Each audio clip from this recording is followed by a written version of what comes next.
Good morning and welcome to Sewing Street. Bit of a dreadful time at the moment, but I'm so pleased that you could join us this morning. I'm hoping to fill you with joy and happiness and lots of exciting things. We've got 2-hour special today. This is our second hour. Please don't be terrified. It is an advanced one, but it is so exciting to do. And here we've got our beginner set. Well, beginner, it's just a beautiful, fun project to do, either a wall hanging or a lovely cushion. So these are going to be our 2 projects today, and I'm hoping to keep you entertained with it. And yes, so we've created this wonderful hashtag at the moment, stay home and sew. Obviously, we haven't got much choice at the minute. Be safe, listen to the advice and do what you can. Stay in and sew. Isn't that just the most brilliant idea? We've been hoarding our fabric for years for this. We've been waiting for this opportunity. Sit down and let's get started with it. Just everybody be safe. As Neil posted last night, everybody here, we are doing our best to keep everything going. We've got our social distancing all sorted. We've got everybody in the room there. We've got Joe in the room over there, and we've all been doing the best that we can so we can all stay safe and make sure that we can bring you this amazing channel every single day to keep it going. And we're going to carry on doing as much as we can. As many of you know, www.sewingstreet.com. If you click onto the page, you'll be able to see the YouTube channel with everything live as to what we're doing at the moment. And then we've got all our social media platforms, which is a great way to keep involved and to stay in touch with us. We've got our Facebook page, which is Sewing Street TV. We've got Instagram, which is @SewingStreet. And then if you want to see the episodes you may have missed, that's going to be on YouTube, and that's going to be, you'll be searching for Sewing Street, and then you'll see all of the shows that we've had from the beginning. And I think we're at 4 weeks now. I think it's 4 weeks at the minute, which is just so fantastic. And just keep being safe, do what you can, and stay in and sew. So I'm going to start now and give you some of the products that we've got with you today, because I'm so excited. We've got the Prim iron, and I can't tell you how I love this iron. It is so cute, and especially for FPP, it is the perfect iron to use for this. We've got really, it's nice and small, and I'm just going to give you a sneak peek. When you've sewn things together, it's just the most perfect iron. You just pop it down. It's just the perfect size, and it just works so brilliantly. And you get a cute little bag to keep it in, and a little, look at that tiny little thing to put the water in. You're just like, oh, it's so cute. But you've got everything available for that. So, and it all goes neatly all together. Fits into any sewing bag, and anybody who does any form of going to retreats or meetings or groups, you know, getting that iron sometimes is a bit of a chore. So when you get there, you can then use this amazing product. And we've got our early birds. This is my first early bird. Sorry, I should have started with that because I haven't done an early bird before. What we're doing now, normally the early bird ended on the day, but what we've decided to do is to make sure that we're going to keep the early birds on until they sell out. Why should we, give you the profit on it? Yesterday was wonderfully crazy. It was brilliant. We've got today our wonderful bright pink Ulfa Matte. And as you know, I love the bright pink one because you can't, whatever fabric you're using is going to reflect off this.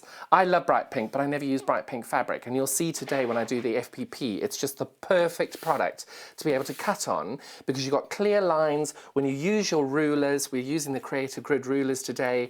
These will be on the website later in the week. When you're doing this, you're clearly able to see the products, and Joe is very kindly going to switch to the overhead when I'm doing that, and you'll be able to see very, very clearly how amazing this mat is. Well, I can show you now.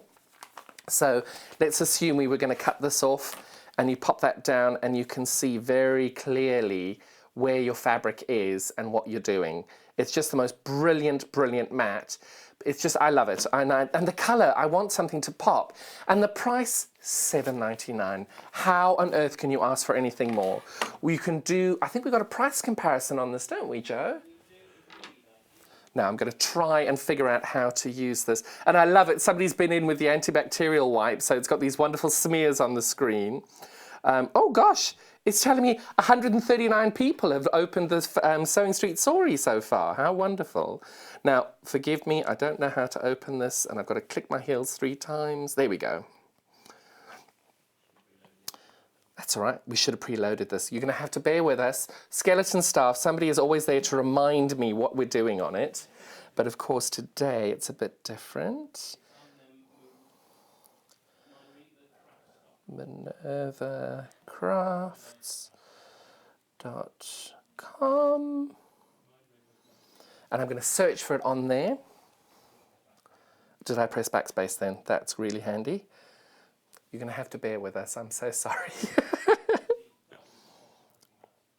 Alpha cutting. Oh, my fat fingers don't like that. Right, alpha cutting. Let's see what we've got.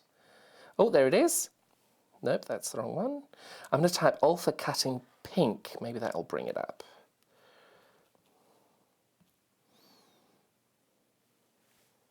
Bear with. You can all talk amongst yourselves while we're doing this. Oh. This one is, there's a pink one on here, but it's the really big one. It's not the little one. Oh, is that it? Oh, no. Oh my goodness, I just want to check that this is the size. 42 centimeters by 70. Gosh. Wow. And you can tell, if Joe flips to the overhead, you'll be able to tell how much we've got this on the Minerva Crafts website. And we've got it at $7.99. How is that not the best early bird special for the day? Please make sure that you just check that out if you're interested in it. It's the perfect mat to go in your bag when you're going to sewing groups, if you're going for retreats. Fantastic. But I think we've also got our leftover products from yesterday. So this is 5 Gutermann threads. I'm just going to double check how many meters. 100 meters, so it's 500 meters of Gutermann thread. And we all know Gutermann is the top of the top. Brought to us by Millwood. Gorgeous little box to collect. And you've got a selection of different colors on this. And the price, I was astonished when I saw this. $4.99 for 5 spools of Gutermann thread. I can't believe that. These are different, I think you get different colors with each one, but it's just such great quality on these. And you know Gutermann's the top of the top. And you've got the beautiful thread box, so even when you've bought it, you can see you can then just collect your spools like that, and you've got space for 27 of them. So it's 9 across, 3 down. It's just the most perfect little box to store your threads.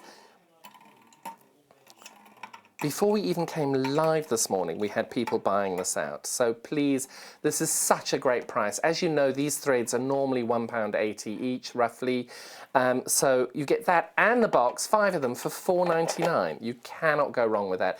And what we're doing with our early birds at the moment is everything that is on the website, it's there until it sells out. So please, if you're interested in this, we've got the one-day P&P. We can't promise them every day, but whatever we've got on the website, make sure you check out if you want it. 1 P&P all day, $3.95. Our call centre is still operating, 0800 001 4433, but obviously as things progress, not quite sure how long that's going to go. We do have reduced staff on it. So if there is a little bit of a wait, we're all just making a little bit of a compromise right now to make sure that everything flows smoothly. Sorry, can't get my tongue working today. So please just bear with that. We will get it working. So we've got this amazing prim iron, which I'm loving. And what I'm going to do is I'm going to actually press the pieces that I'm about to do for my demo. And you can see it's just so easy to use. I'm going to pop this over here so you can all see. And you can see I've got these thick, bold creases in there. And the little prim iron, boom, gone. And I've got loads of different threads. So what I'm going to do is I'm going to bring over my sample pieces here. And you can see now, look at that. You can't, now that is as creased as what you would normally get. And just gently. And it's not got any steam in it. I've not got any steam in it at all. Obviously when it's been folded for a little bit longer, because this is in our amazing Fat Quarter Bundle series that we've got today, I'm just flopping it over. Some creases are a little bit harder to get out, but you just leave it on for a little longer. It's got the nice little red light to tell you when it's at the correct heat. I had a bit of a problem turning it on this morning. You've got this wonderful little dial turning it to the temperature you want it to be. So you can see that that's at 0. And then if you want to turn it on, you can see it's at 0 just there. So that's off. And then you rotate it round to the temperature you want it at. And with the cottons, I don't like to go max because I just always get a bit scared of that. So I take it to the first dot of the 3s, and that's what I've got it on here. So those of you who like doing it max, you just rotate it round and your creases will come out even quicker. But it's just a really, really cute little iron. I have one of these myself. Very sadly, one of my friends passed away, and this was in her stash, and her husband very kindly gave that to me. And it was great because now I can, every time I use the little iron, I think of her. But it's just such a great product. And you can see this is all a bit wipply, ripply, all that.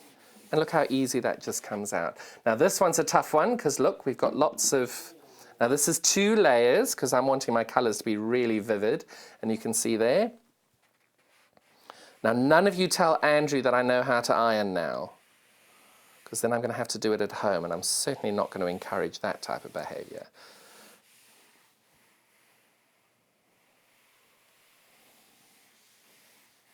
And I remember these have been folded up in a bundle that looks like that. Look how beautiful it is. It's like little baby sweeties.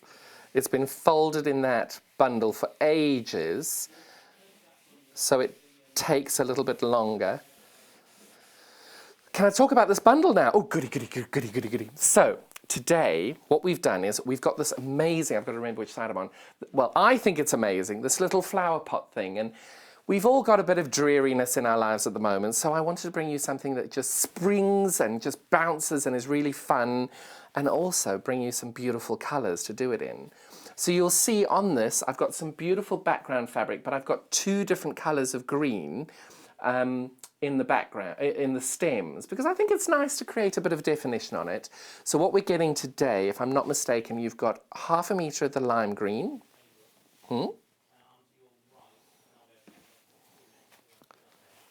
So we've got a 1/2 meter of the lime green, I think it's called. We've got 1 meter of the emerald green, I think it's called. Forgive me if I got the names wrong. You can tell I've been near. I've got all these threads everywhere. And you get 1.5 meters of the background white colour. And what that is that this colour is, you can see the border on this fabric over here, on the pattern over here. So that's why you've got a bit more of it. And if you don't want the border to be quite so big, make it smaller.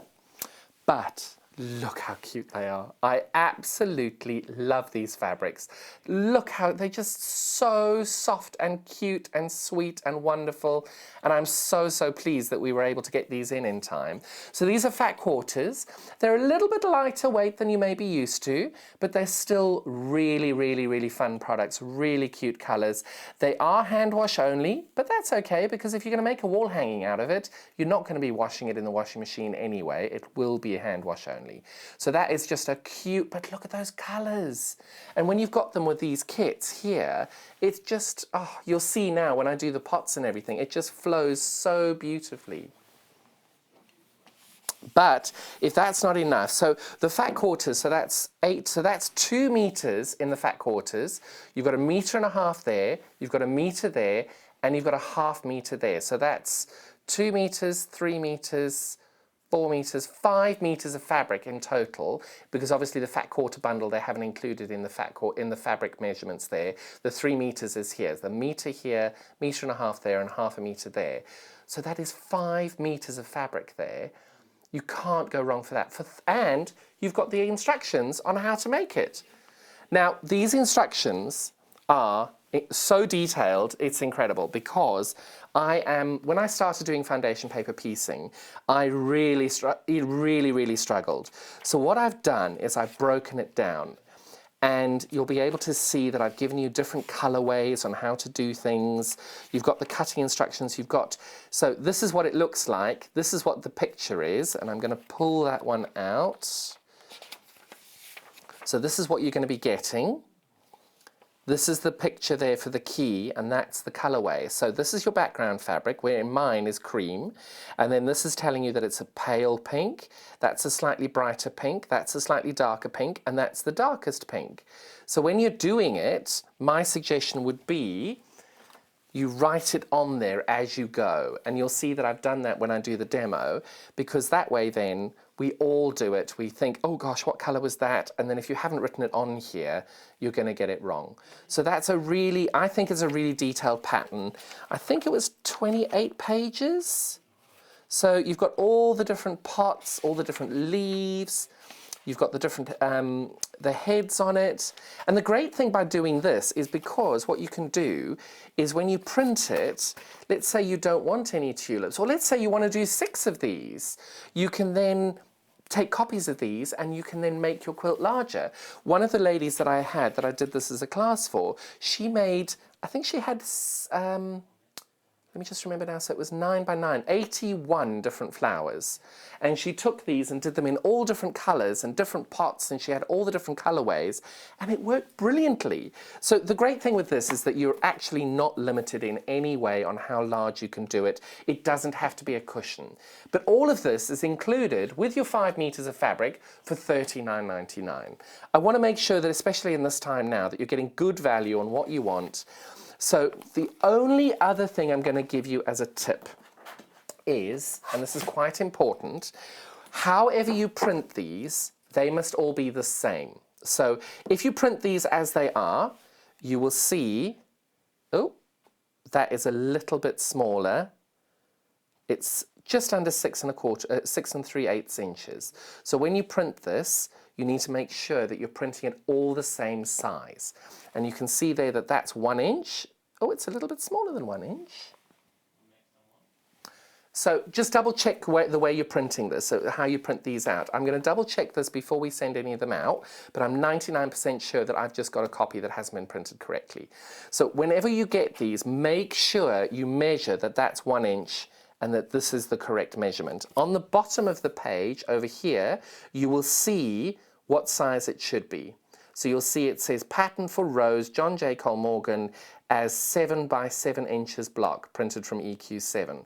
So that 7 by 7 is from that dark line there to that dark line there. So that measures 7 inches. So from there to there will be 7.5.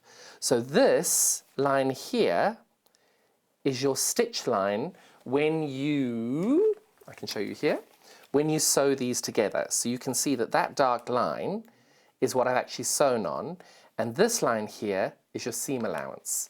So this is your seam allowance, and this is your stitch line. So however you do it, however you print it, however you get it done, you can leave these exactly as they are. You can go to the photocopier and print them. That is absolutely fine. Not a problem, but you just need to make sure that they are all printed on the same printer, photocopied on the same copier, and they're all the same size. And the reason being is if you now take this one and then you go and print it, or however you do it, on another machine and enlarge it a little bit, what will happen is you may cut off a portion of your rose, or you're going to have a little bit there and it's not going to fit. So whatever you do, however you do it, if you're going to copy these, make sure they're all the same size. So it's about consistency. That is the only thing I would say to you that is something to be very, very cautious of, because you don't want to end up with the wrong size blocks. And I will double check these. These will be 100% correct before they're shipped out. It's live telly. What could possibly go wrong? So I'm now going to finish pressing. Come on, stay. I'm going to finish pressing all these and get ready for my demo. And while I'm doing that, I'm going to talk to you about all the other wonderful products that I'm going to be using today. So I'm going to be using this Quilter's cut and press mat. We've got so many of these in at the moment, which I'm loving.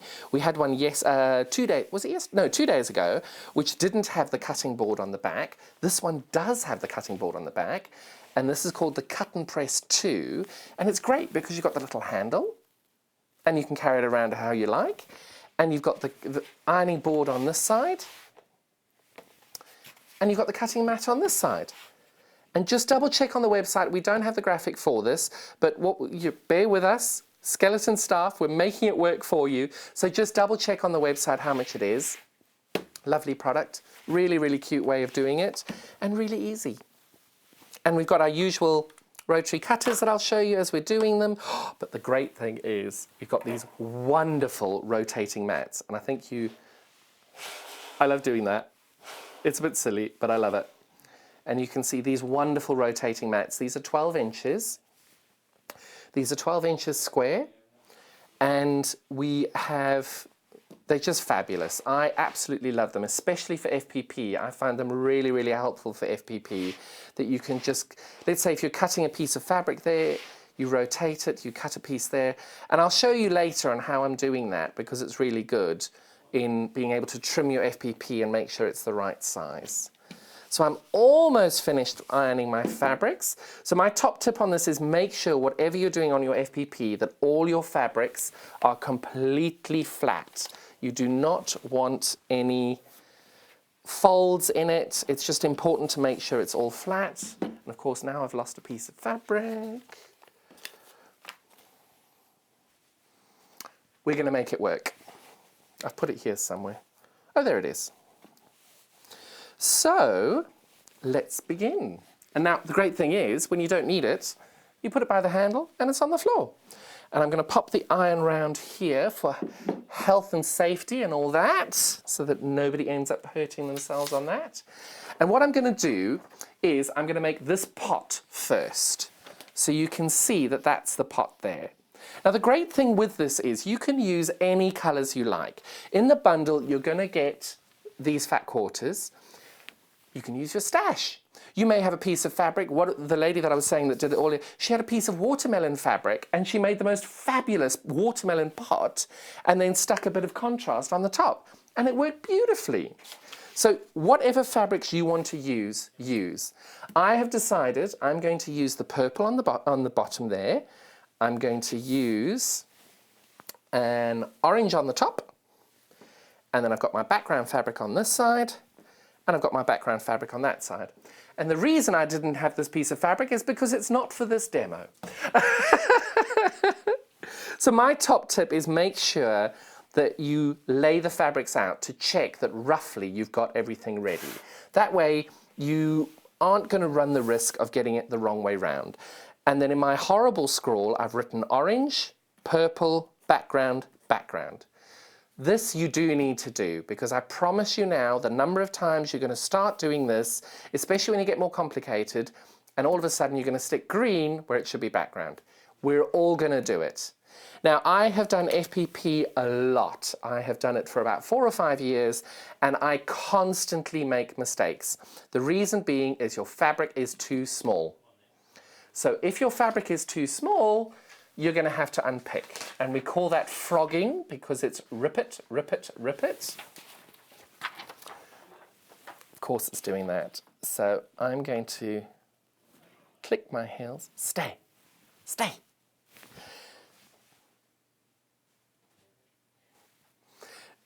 So we don't want to be frogging. Now, the one thing I do suggest is, because you are going to make mistakes, and don't feel bad if you do, because everybody does it, have a bag of sweets, biscuit, tea, whatever you need nearby, because when you make a mistake, you just go, oh, frog it, and you have a sweetie. You'll feel a lot better, because I promise you, I have no doubt I'm going to make a mistake in the demo. So just do what you need to do to get through it, and if you make mistakes, we all do, don't feel bad about it. So what we're doing with FPP is we are sewing on the back of the paper. This is the front of the paper. Obviously, that is the back of the paper. So we're sewing on this side of the paper. So when you do this, it's upside down and back to front. And it takes a little bit of time to get your head round.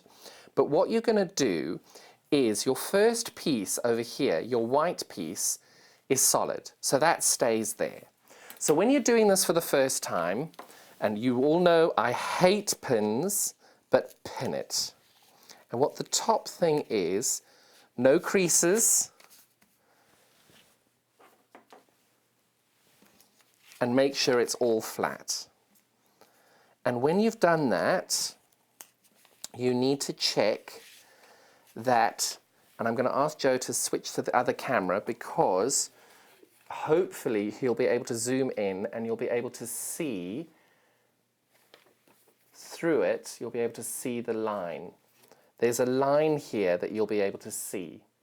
You might not be able to get that there. So what I'll do as an alternative, because if you've got a light box, this is a good time to do as a light box. But if you don't have a light box, all you do is you fold it.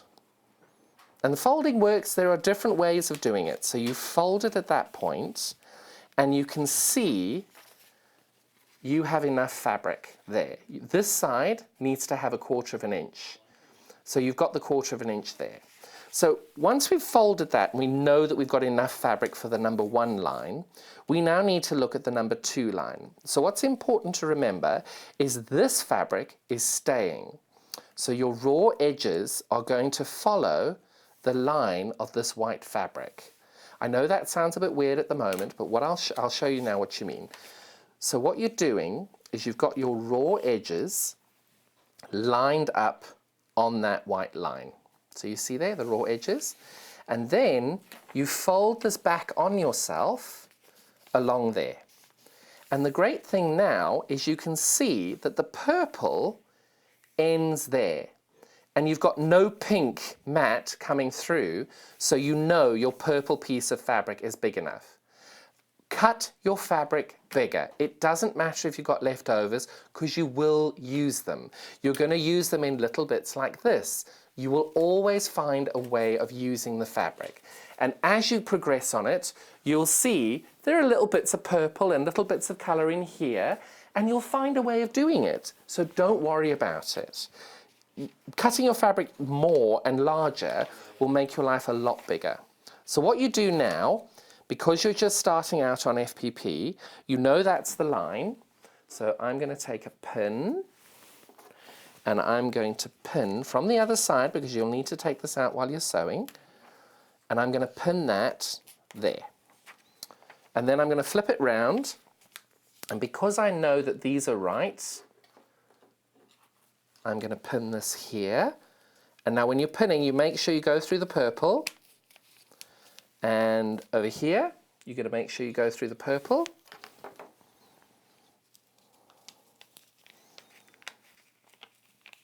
And then you pick it up. And you make sure you've gone through the purple. And you can see there's the purple, there's the purple, there's your initial pin. I think that's a bit close to the sew line, so I'm just going to take that bit out. Now, as you progress in this, I don't use pins. You will get more confident, and you will then be able to do this without pins. Do not worry if you can't do that now, or you don't feel confident about it now. You'll get there. You've just got to stick on it. It's all this. It's like anything else. You've just got to practice it.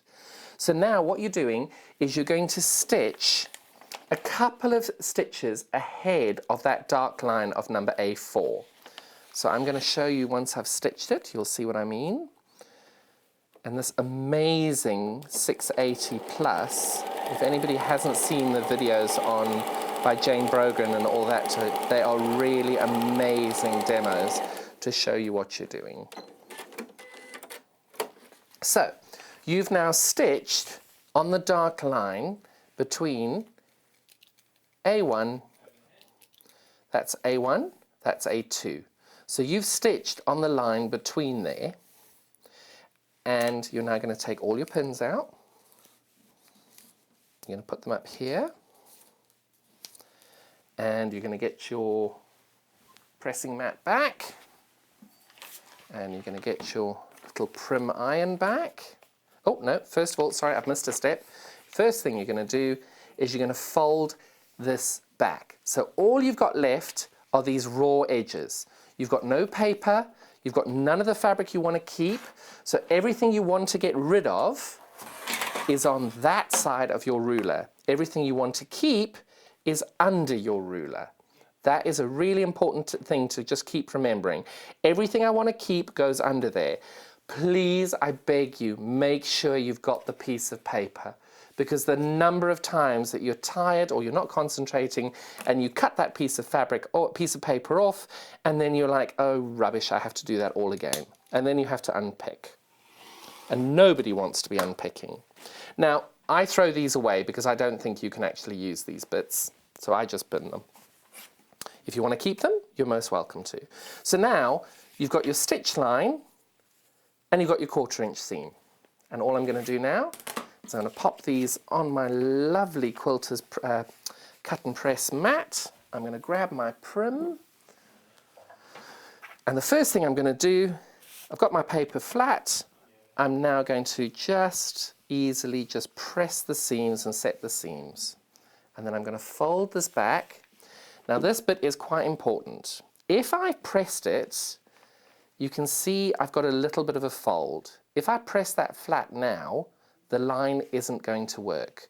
You're going to be a little bit over the line. So when you're trying to get precision on this, it's not going to work. Equally, if I press this like that, I'm hoping Joe can zoom in a little bit there. If I press it like this, you're going to see your stitch line, your stitches. You don't want to see your stitches. So when you're doing it, you'll be able to see that there's you'll be able to see it. You'll know when you've pulled it too hard because your stitches will start to show. You're trying to find that happy medium where it's a little bit before the stitch line showing, but you haven't got a bump.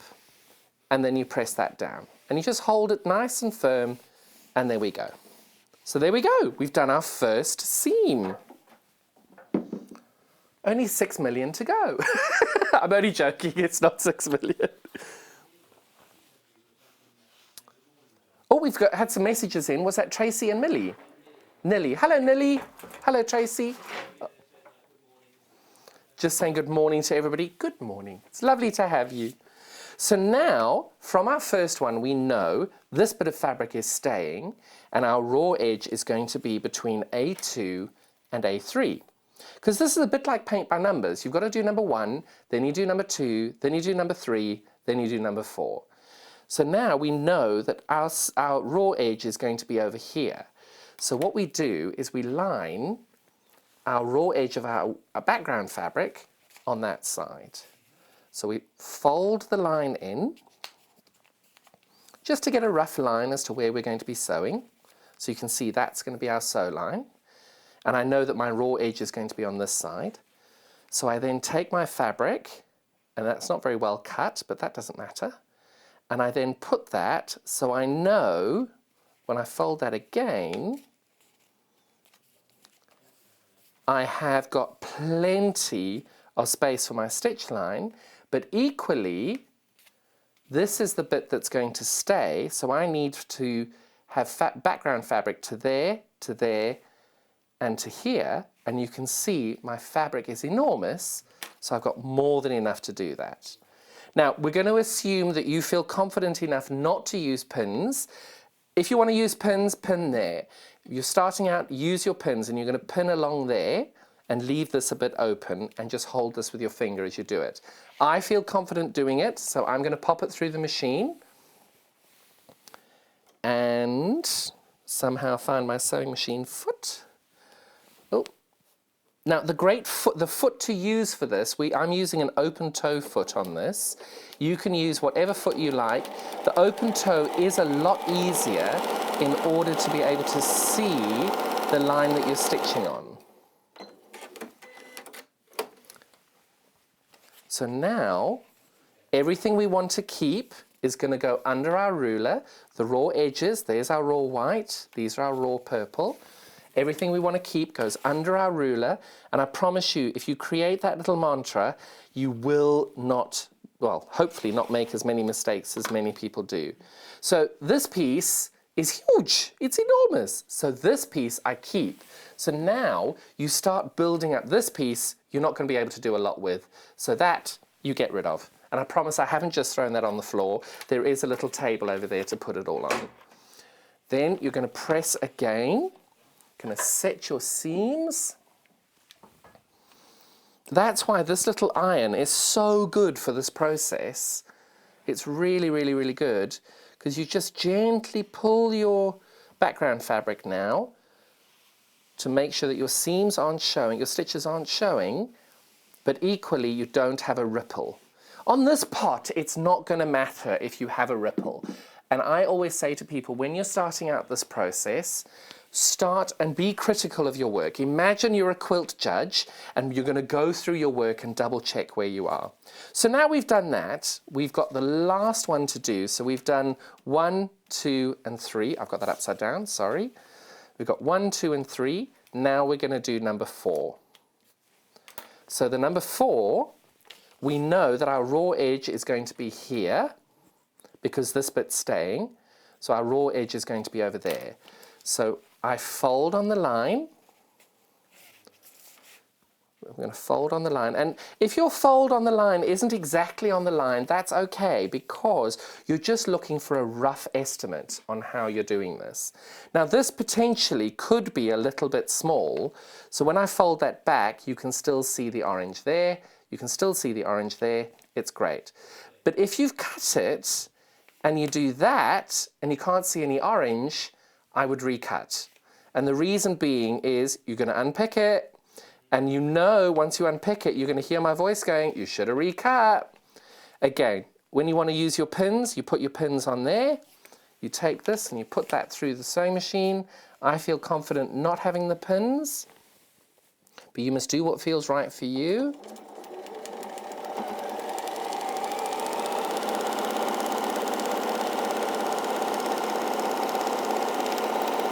And as you get to the end of the line, so you've got your stitch1 there. Everything you want to keep is going to go underneath your ruler, so you fold your paper back.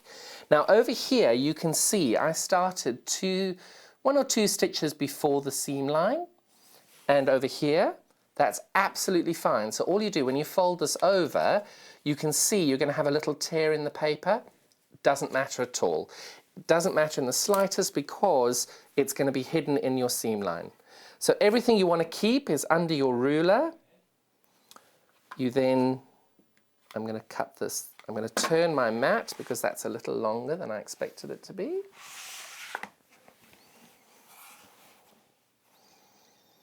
Right, so you can see I've got my 1/4 inch line lined up with the seam line. And these mats are just so good. Now, that piece I think is too small. That piece I would keep, that piece I would keep, that piece I would throw away. Now, what is really good at this point when you're doing it, and I've done a lot of them, so you can do this or not, put your pieces in front of you in the bundles with the colours. Because when you get to the point of going, oh, I need a little bit of white, you'll see now when I come to another little bit of white, that piece may be just what you're looking for.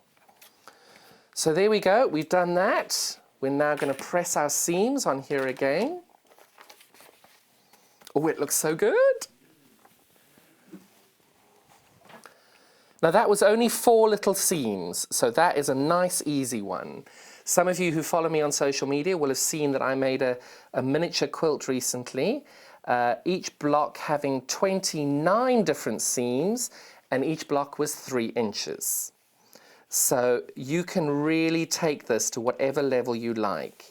There are so many amazing ways of doing this, and everybody gets a little bit worried about doing foundation paper piecing, but I promise you it is so easy to do and so much fun. Right, so we've pressed that nice and firm. So at this point I'm going to show you the joys of this fabulous rotary mat, because, bear with, right, so now we've got that on there, we need to trim it. The number of times I've done this, don't make my mistake. Do not cut on the dark line, you cut on the outer line. We all do it, we all make the mistake, don't make that mistake. So put your 1/4 inch line on the dark line.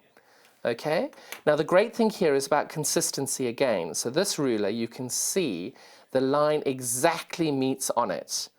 Now if you're going to take your line a little bit that way, so you can see I've got my line there, fine. But you need to make sure you are 100% consistent, because when you start putting these blocks together, if you aren't consistent, you're going to miss your seams, and that's the whole point of foundation paper piecing. You want to make sure that you're consistent. That's too small, that's going in the bin. That's too small, that's going in the bin. That's enough, I keep that, so that goes there. So all I do now, the great thing is you don't have to move anything. You line your ruler up again, And you're always cutting away from yourself. And as many of you have heard my story about rotary cutters, please make sure you lock your blade at every point. These are too small, I get rid of them. My friend Irene, she would keep them and she would make a quilt out of them. And I think Irene is wonderful, but a little bit insane because she uses all that tiny pieces of fabric. So again, you can see here, I hadn't lined that up exactly. And that exactly. And it's about that consistency. And you line that up, and off you go. So again, that goes in the bin, that goes in the bin, that gets kept. And you've got the little collection of different colours and backgrounds in front of you. So you can see I've got my background, I've got my purple.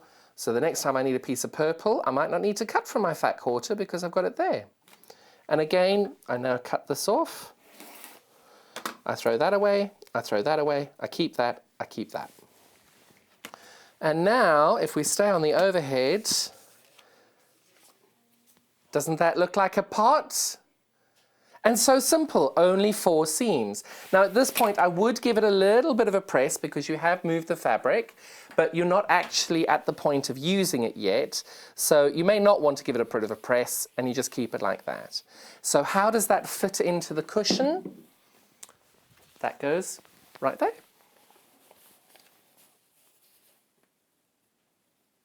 It's just such a cute, cute way of doing it. So what I've got next is I'm going to do something which is a little bit more complicated.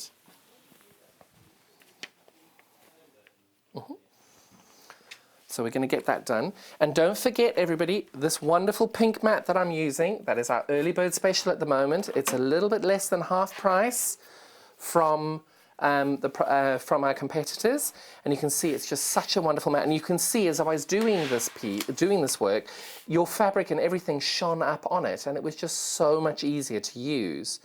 Because, like for example here, I love this green mat, and I use this green mat a lot. But when I put my piece of fabric on it, you can't see it. And when I put that on there, it works, but you can see it everywhere. You can see even how well I cut it with my pair of shears. So you can buy this early bird today, but don't forget as well, we've also got our wonderful Gutermann special early bird. This is now, this is $4.99 for 5 different Gutermann threads, all 100 meters, 110 yards, and they are just so good. And you get this wonderful spool organizer as well. I definitely think I need a few of these spool organizers because we've all got lots of threads lying around. But again, these are on the website and they're available until they sell out at the minute. So do keep looking out for those and go from there.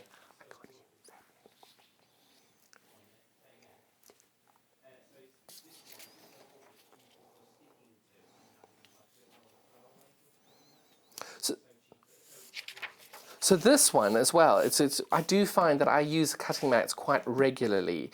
And this one I do feel a bit, when you're using bigger mats that are a bit more expensive, you do feel a bit bad when you've used them quite a lot. And you just think, well, for $7.99, I don't mind using this one quite so much, because for kids, crafting products, the evil glitter, I can't stand glitter, but if you want to use glitter with glue, that's a really good way of doing it. It's just a really cute little mat, a really good value. Now, what I'm doing next is, with foundation paper piecing, I have a separate rotary cutter for foundation paper piecing, and whenever I do sewing, I have a separate needle for foundation paper piecing, because you're stitching through paper, and paper's not the best thing to be stitching through. So what I'm doing is I change my needle every sort of 3, maybe 4 hours of stitching, and I change my rotary cutter maybe every 7. If I was doing that block, I would change my rotary cutter immediately afterwards, because it does dull your blade, and for the reasons I'm going to show you now. Because you've got this giant piece of paper, you don't need all that because the lines end there. You're now just going to I'm just going to trim these off, but I don't trim it off at the seam line. I trim it off about 1/4 inches past it, and you can see I use the rotary cutter because I just think that's a lot easier. I'm going to be replacing my blade accordingly. Don't tell anybody that I'm doing it on this one. But it's just such a lovely way of doing it. It's just so much easier and it's cleaner. And you can tell how I use a pair of scissors. So can you imagine if I was using that on the paper?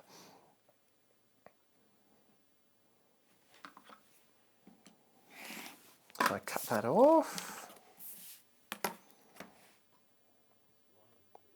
It just glides through. It's just so much quicker and easier. So now we're going to make a stem. So this one is this one here. So you can see that that's what we're going to make. And this one has now got 6 seams, whereas the pot only had 4. So it's a nice way of just kind of graduating up to it. So again, you can tell I have cut my fabric enormously. So this is the line here for A2, and you can see the green piece of fabric underneath. You can now trim that off. This piece you're going to use, so you pop that over here. Build your little collection of fabric. So I've got my green, I've got my background, I've got my purple. So now we've got our little background piece. So we know that the background piece is the one that's not going to move. So the background piece, you can see it comes past here, and it comes past here, and it comes past there, and it comes past there. So we know the background piece is more than enough. We're going to be sewing on this line here between A1 and A2, and the raw edge is on this side because the fabric we're keeping is over here. So all I do is I fold that round, and this piece we can see is enormous, so I'm going to line that up with that. And again, when you're starting, cut your fabric bigger. It doesn't matter if you waste a bit of fabric, you're learning. It's a new skill, you're learning. At this point, if you don't feel comfortable, make sure you use some pins to pin your fabric down. I feel very confident on it. And all I'm going to do is stitch down the line between A1 and A2. And I get to the end. And everything I want to keep is now going to stay under my ruler. So this is my stitch line. My raw edges are there. I'm folding the fabric towards what I'm keeping. And then I'm taking my ruler. I'm putting my 1/4 inch seam there. You can see my 1/4 inch is along the paper line. And trust me, repeat that to yourself, because the number of times I've gotten this wrong and I've sheared the piece of the thing I've just stitched on and this fold line off, it happens to the best of us. So if it happens, that's where your little box of sweeties comes into play, or a cup of tea, or if you're like me, you might have a gin and tonic nearby, but don't do that during the day and in moderation. And then you've got your pressure, set your seams. Gosh, so almost 1/4 of the stock has gone on this product. Oh, that's really good news. Wow, and just under half of the customers that have bought it are brand new customers. So welcome to Sewing Street. It's lovely to have you. One thing I haven't mentioned to you as well is, if you look on the website, you'll be able to see, if you are intrigued by this foundation paper piecing and you're thinking, oh, I'm not sure I can do it right now, and you want to do the beginner section first and then the medium and intermediate thing, we do actually have a special on the patterns today as well. So you'll be able to buy all 3 patterns, and I think that was $19.99. So you might want to wait till the second show to be able to see what we're doing with that, because you might not like the next ones. Happens. So now again, I know, and I haven't really shown you that, so I'm going to go back. So A2 to A3, I've lined up my border fabric, my background fabric, so I know that I've got enough, I've folded it on the seam allowance. I know I've got enough on there for my 1/4 inch, and then I'm going to leave that out just to check I've got enough for the background, and you can see I've got loads around there. So we've got the graphics for the 3 patterns on the page now. So it's $19.99 for the 3 patterns. So you can see now I've folded that back and I've got more than enough fabric to cover that area. Again, if you're just starting, pin that down. If you're feeling a little more confident, you just pick it up and take it to your sewing machine. And maybe you feel like you might not be that confident, but I promise you, you've just got to practice it. And with one of these patterns, I can assure you, you will practice, because it's just such great fun. And when I learned foundation paper piecing, I just thought, oh my word, that's never going to be something I can do. But it's once it clicks in your brain, you just think, oh my goodness, that's so easy. And I promise you, it just takes that time to click into your brain. And there are loads of, the way I'm describing it may not work for you. This you can't use, bin. This you can use, keep. And the way I'm describing it may not work for your brain, in which case there are loads of tutorials online. Have a little look, because you might like the pattern and want to do it, but the way I'm describing it to you doesn't work for you. There are loads of different descriptions online. Have a little look at those. And all I'm doing now is I'm folding that back to where I want it to be. I'm going to set my seams.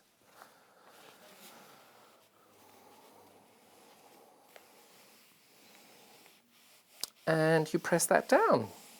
So when you're starting, you can see I had a little press there that I didn't do.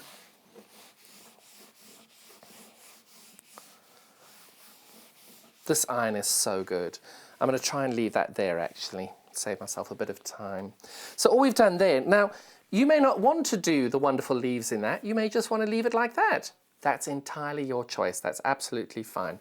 The only thing I would suggest to you is I keep my papers in all the way along. I'm going to pick this up so Joe can show you. I have my papers in all the way along. You can see I've got my papers there. This one only came out because I folded it wrong. The reason I do that is when you've cut these fabrics, they're on the bias. So bias stretches things and sometimes it doesn't work very well. You need to just keep your fabric stable, because when something's on the bias, it can throw everything off when you try to line it up. So if you pull your fabric or pull your papers out, you've got the raw biases. And if, like me, you make a block like this, you don't finish it, you leave it there, and you pull the papers out, it may be in the box on a bit of an angle, bit of a stretch, your fabric is a little bit distorted then for the next time you come to use it. So what I'm going to show you here, without dropping it all on the floor, is I have now made this bit here. And you can see how pretty that looks there with the softer colours on it as well. And what I was hoping to do, and I've made the top bit, because the top bit had a few more seams in that the bottom bit did. So what I'm going to try and do is I'm going to rush through and show you how to do this. So I know that that's the background and I know that's yellow. So I've got my background square there. And I know my yellow is going there. I'm going to just press my yellow. You can just imagine I'm pressing my, oh, you can see a little bit of me pressing the yellow.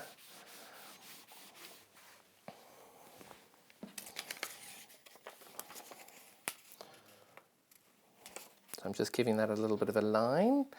And what you do next is you fold this back and you can see that the yellow here, but I can see, having done this a lot, I know that that's not going to be enough there, because you can see you can't see the yellow here. So when you've done that, all you do, you've got the seam line, you know that that works, you know it works at the top. I just then move that down a little bit, and you can see there I've got the seam allowance there, I've got it there, and it's going in a straight line over there. So I know that that's going to work then. So again, confident enough to do it, otherwise pin it.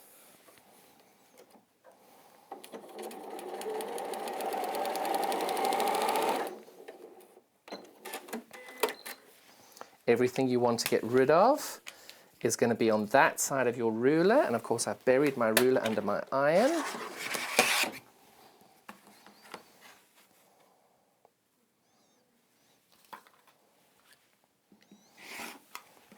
None of these are usable, I get rid of them.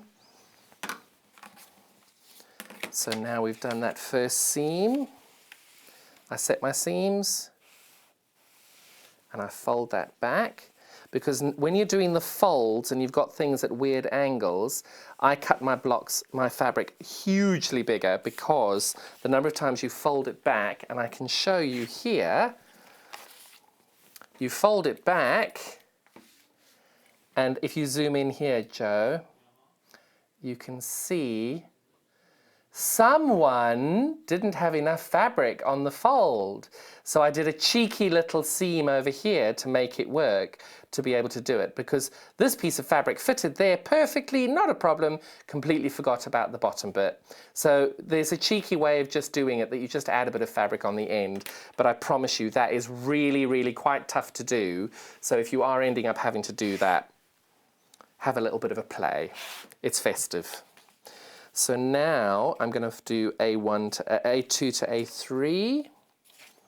Boom, boom, boom, boom, boom, boom. Where's my little square? So I can't find my little square, so now I go into my bundle of fabric that I've cut off, and I can say, I'm not going to use that bit because that's huge. Actually, I am going to use that bit because it's huge, because it's going to work.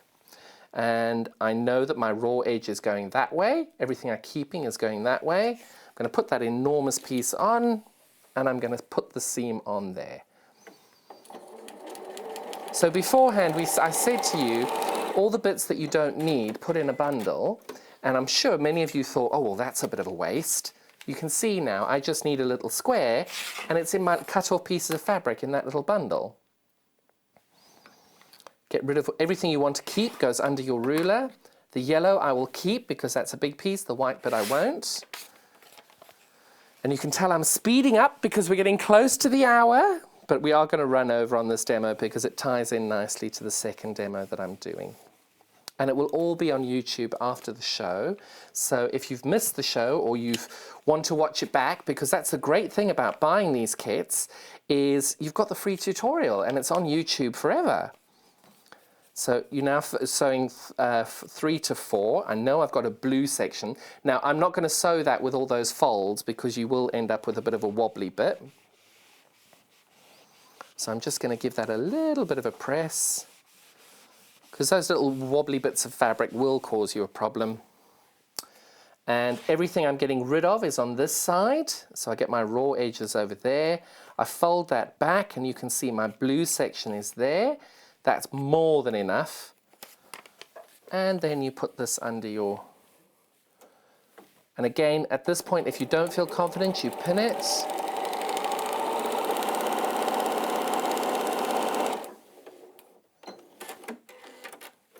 Everything you want to keep goes underneath your ruler. And I promise you, you will be saying that incessantly, but I promise you it helps. And then everything you want to get rid of is that side. Now I would keep that yellow because I think that's big enough, but I would bin these two because I don't think there's enough there to be used. Now you set your seams. And again, you rotate this back so that your stitches aren't showing, but you've got a tension that's nice and comfortable. And you'll see what I mean when you're doing it. Right, so we've now done number 4. So we've done 1, we've done 1, we've done 2, we've done 3, and we've done 4. Now we're going to do number 5. So that number 5 bit is there. So people always ask me, how big do I cut the fabric? So for me, I would cut 10-inch squares. I'm just joking. Just the bigger you do it, the easier it is for you. So you can see over here, I've allowed a massive almost 3/4 of an inch on that side, 3/4 of an inch on that side, and you can see if I do that, it fits perfectly. So I know that that's going to fit. And what I do to check is I fold it on the line that we're going to be stitching, because it's not that much fabric. If you look at that, that's not that much fabric. So then everything I'm going to be losing, the raw edges are here because that bit I'm keeping. If I fold that back, you can see that it's perfect there because I've got the little white bit there. It's okay there. But if you look here, it's not. So all I do now, and you can see as I press the line, I just move that down. So I do that again. And if I fold that back, and I fold that back, and sometimes you have to do a bit of finagling, you can see that you've got more than enough here. The white comes to there, the end of the seam line is there, end of the seam line is there, and you can see the white bit is there. I'm hoping that showed okay on the camera. So I feel confident. I haven't used any pins, but it just takes a bit of checking, double checking if it's big enough, and when in doubt, just cut it even bigger than you think it needs to be, because then you're always going to use those pieces, but you've then got the safety of knowing that it's going to be okay. So everything you're going to be keeping goes underneath your ruler, mark your 1/4 inch seam line, and you trim away. Pink is coming off. You've got the blue. We haven't got a bundle for the blue. We get rid of the white. So we've had a message in from Jojo. Hello, Jojo. Oh, she loves all my handy tips and says I make it look very easy. Joe, I promise you it is easy. We've also had a message in from Sandy. Morning, Sandy.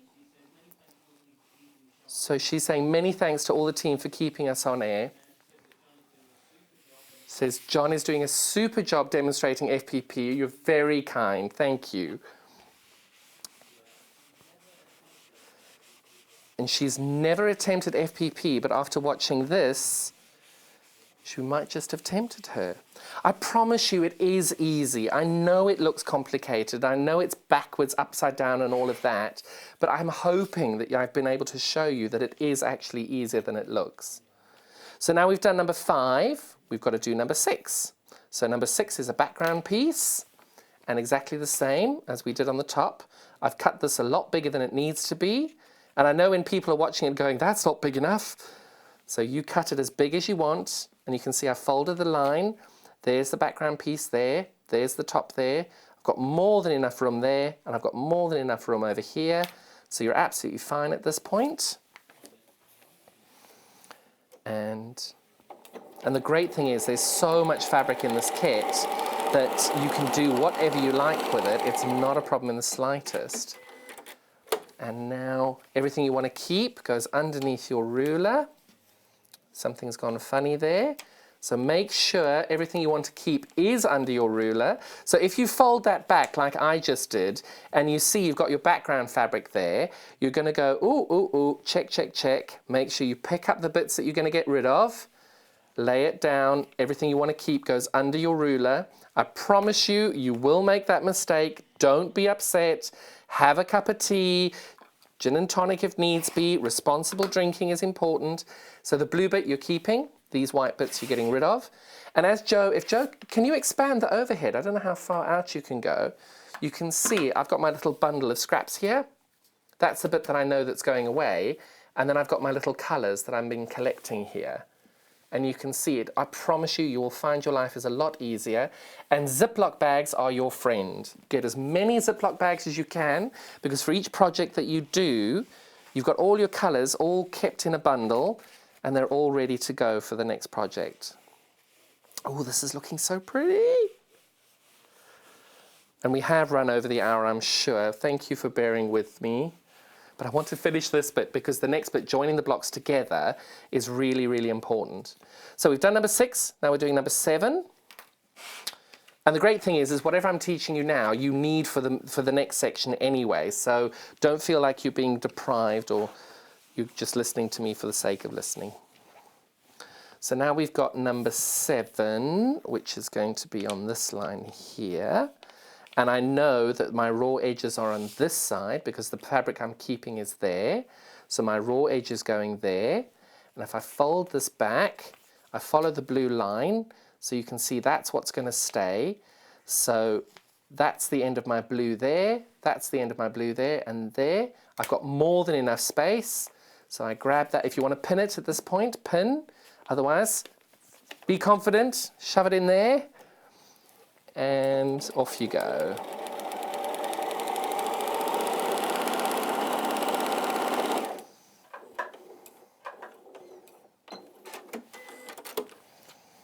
And again, everything you want to keep goes underneath your ruler. Make sure the fabric you've just sewn on isn't sticking out. So you've got your 1/4" seam on your sew line. And I promise you that's important to remember because the number of times I've cut it off. This bit's big enough to keep. These bits aren't. They go in the bin. And you set your seams. Fold it back. So I think we've only got 2 more to go. And then I'm going to sew it onto the bit because that is an important bit to know. So now we've done number 7. We're going to do number 8. Again, it's paint by numbers. So you increase in numbers as you go. That's number 8. And I had a piece of fabric for that. Boom, boom, boom. Where have I done? 7. Now I'm going to do 8. It's a background fabric, so it's going to be white. So I know my raw edge is over here. Now this was from my scrap bundle because I did cut it out, but I can't find it. So you're double checking that you're going to have enough on this side here and there. So if I turn that back, you can see that there's enough there. And if I turn that back, there's enough there. The fabric's going there. I'm more than happy with that.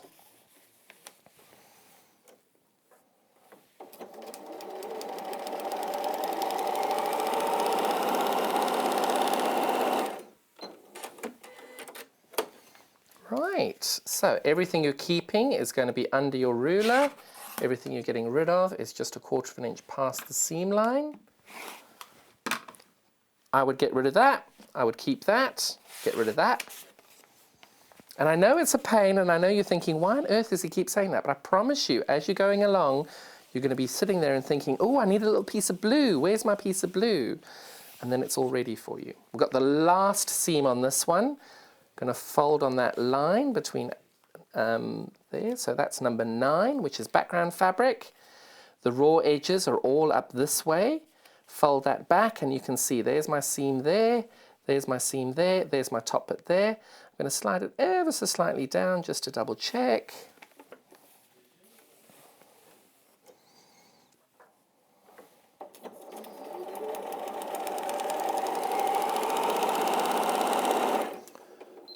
Oh, I'm trying to press the seam cutter too soon there. Everything is under your line. I actually have to say I'm very proud of myself that I haven't broken this machine, because the 720 seems to hate me, and every time I use it, it seems to break on me. Keep, bin, bin, bin, bin. So now we finish this section here. My last seam that I'm pressing, and then I'm going to get my gorgeous rotary mat. And I promise you that rotary mat for this is it's that little luxury bit that you actually will be so pleased that you've invested in, because it really is an investment. Because, like I did before, oh, I've taken it off its little turny bits. There we go. So everything you want to keep is underneath your ruler. It's the same rule for the whole way along. So what you do is you line your 1/4 inch seam, your line up there. And everything you want to get rid of, you get rid of. That bit you keep, the rest you bin. And my rule for that is anything under 1 inch squared goes to Irene, because I love her. She always she'll make a quilt out of it all. So that bit is debatable. Nope, life's too short. There you go, there you go, there you go. And there we go.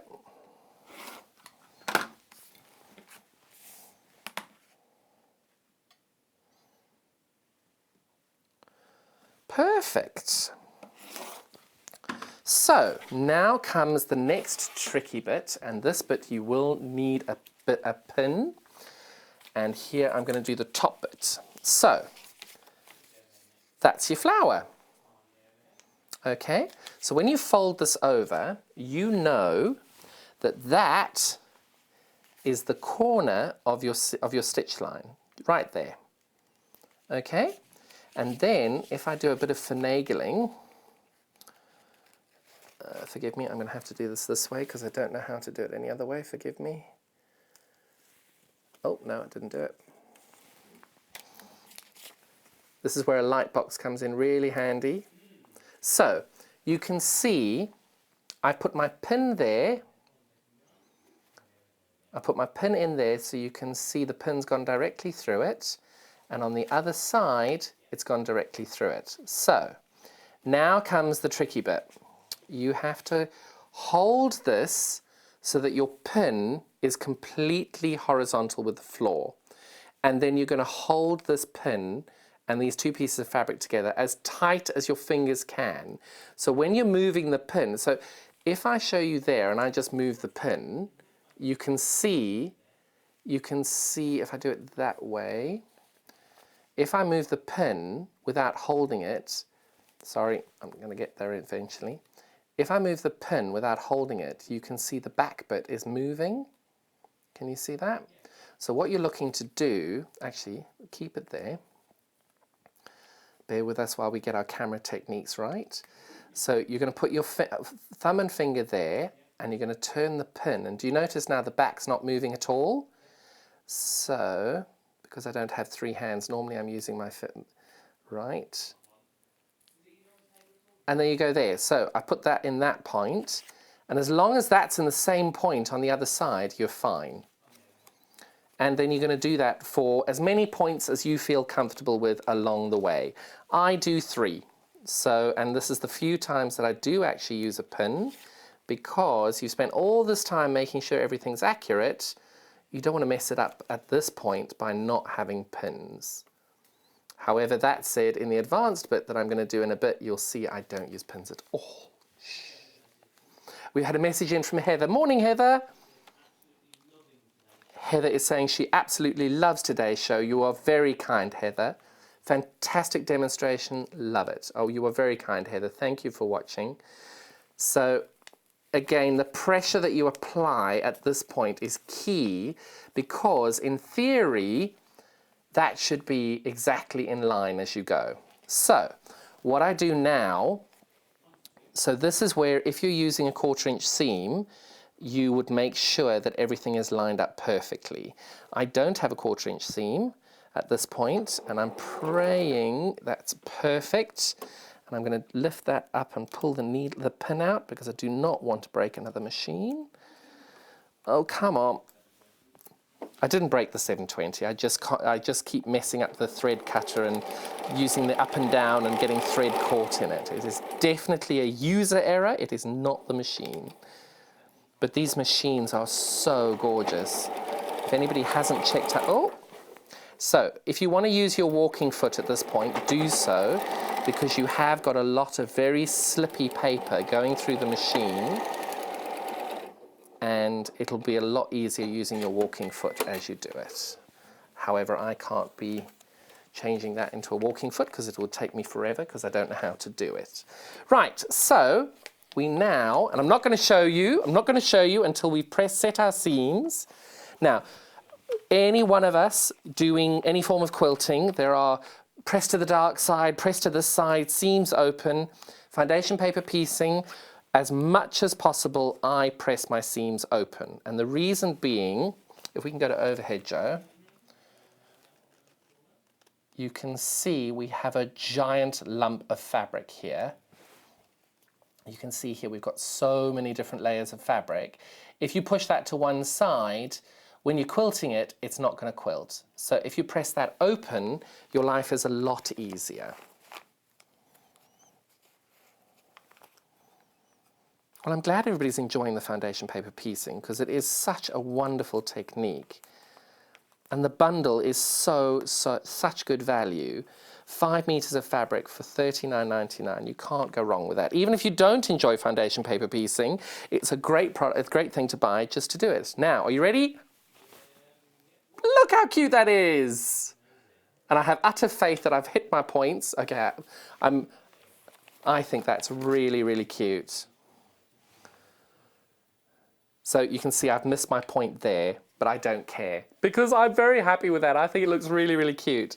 And now all you do is you attach that to that, which I'm going to very cheekily do without pins, and then you're going to watch the points be missed, and I don't mind. So we do that there. So these are the key points of all foundation paper piecing. And I'm hoping people have enjoyed. And I'm not going to press that open. I'm just going to use my fingers.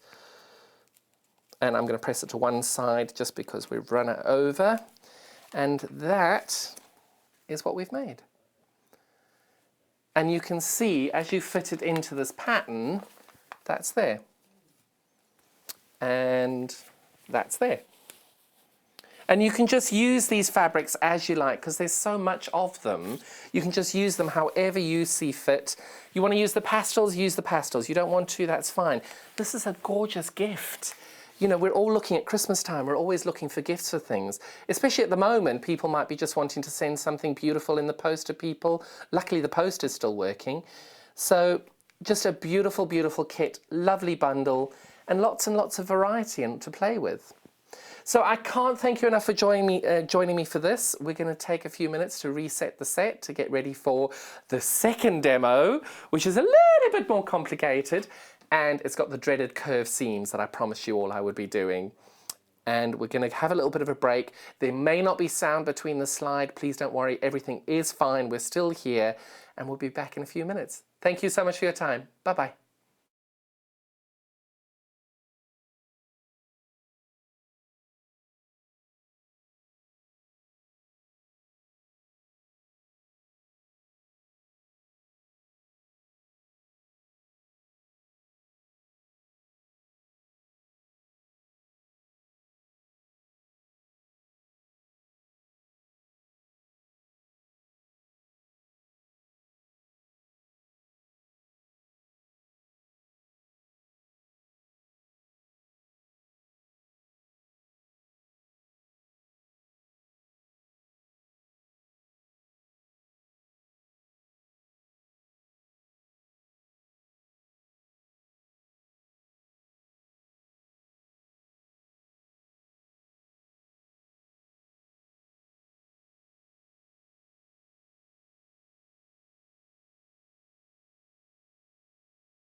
Hello and welcome back for our intermediate and advanced quilt for foundation paper piecing.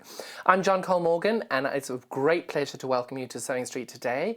For some of you who don't know, our website is www.sewingstreet.com.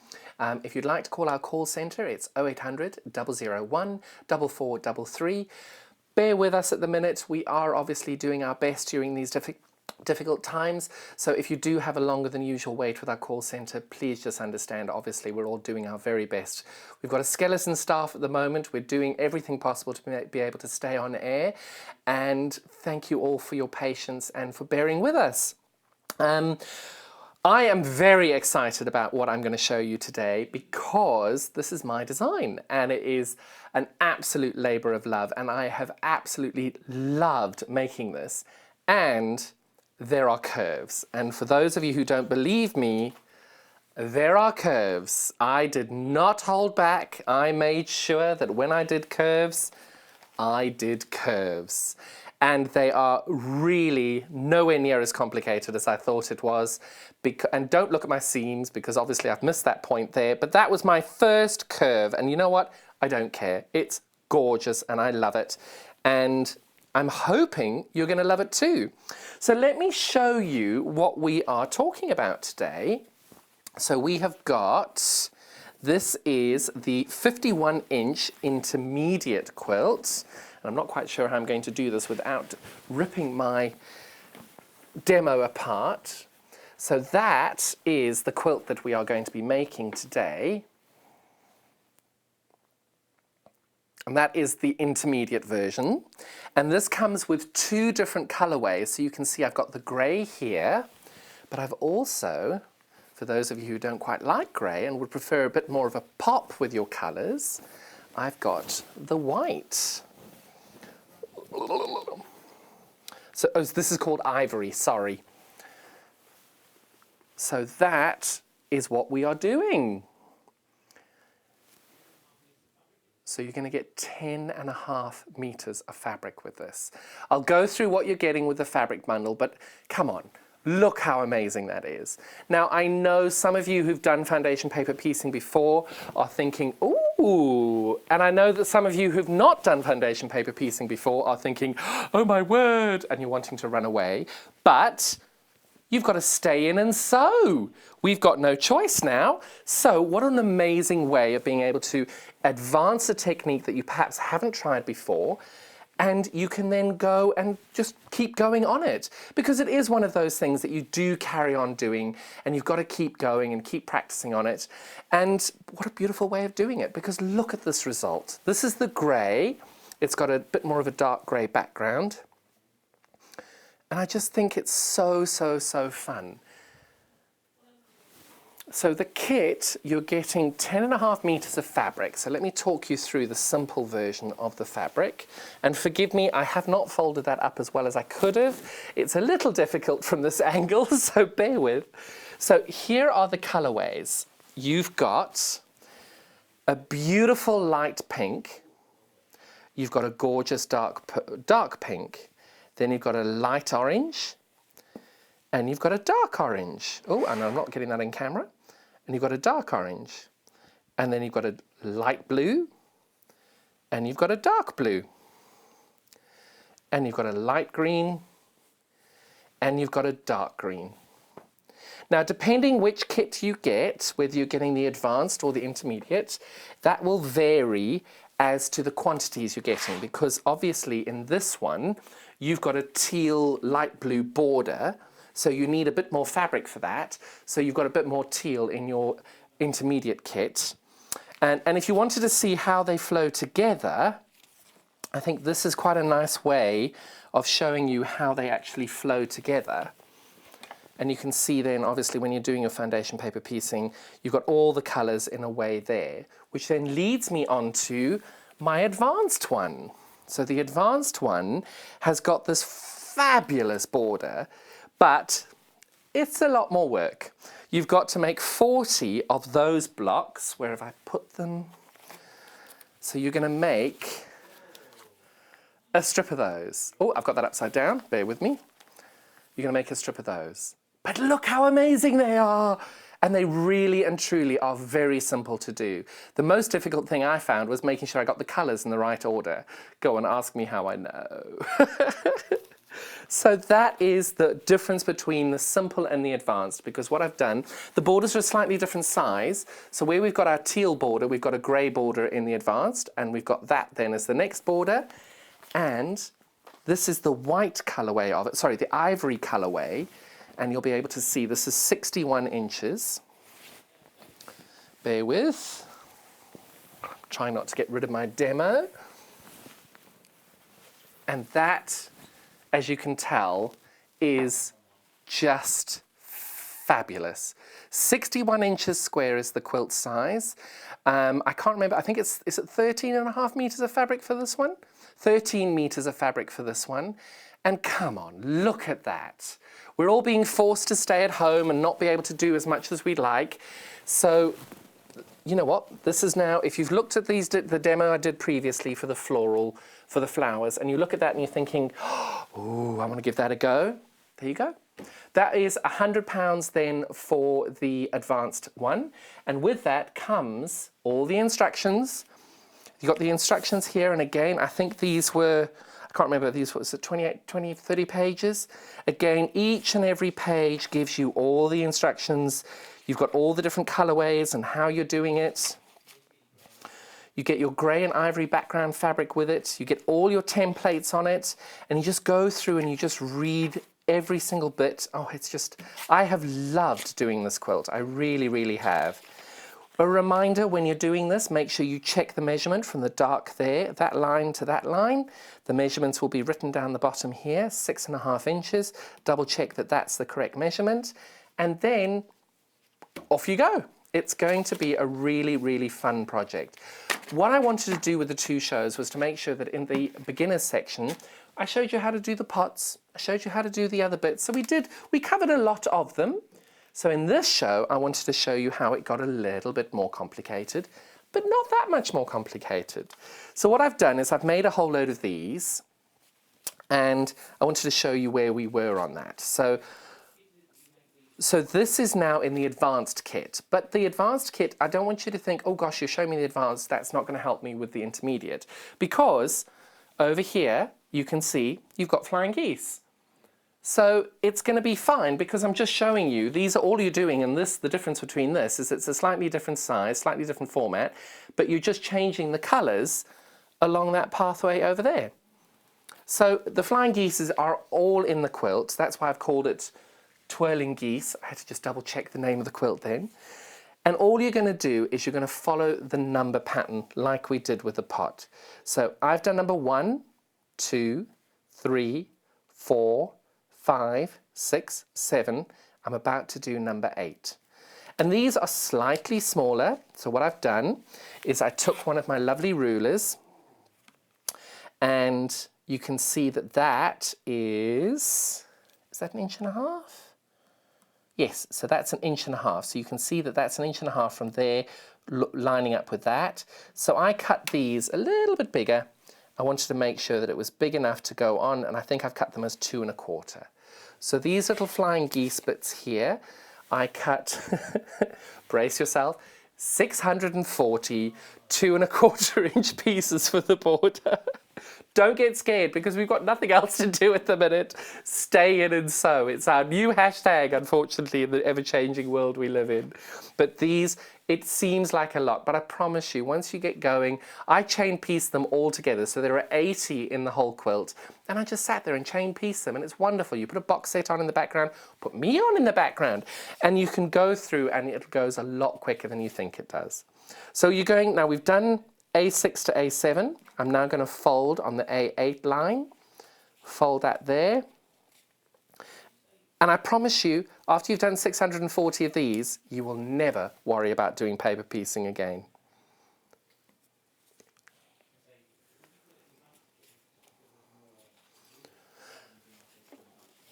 So with this kit, I've called it advanced because of the sheer quantity of sewing that you're doing.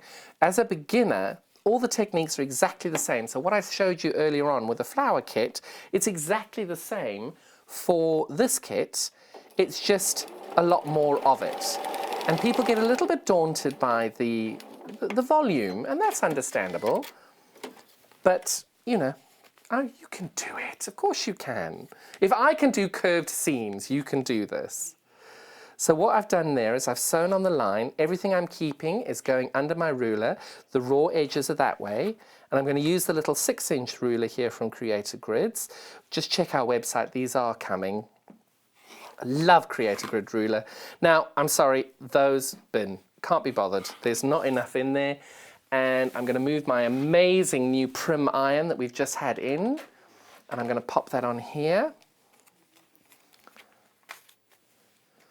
I've just looked up at the preview screen and gosh, look at all the colour. It's like my studio. I love it. Got to have a bit of colour in these grey days of ours. And even though there's grey in the quilt, it looks fun. So now we've done A8, I'm now going to do A9. So again, I've cut all these squares ready for me to use.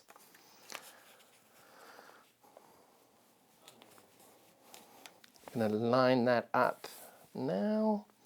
And I think I'm able to use this now as a much smaller area because you're using much smaller pieces.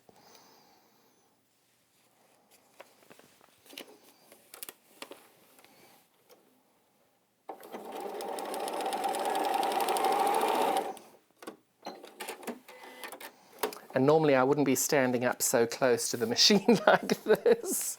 It's a little different. So everything you're going to keep goes underneath your ruler. If I can find my ruler.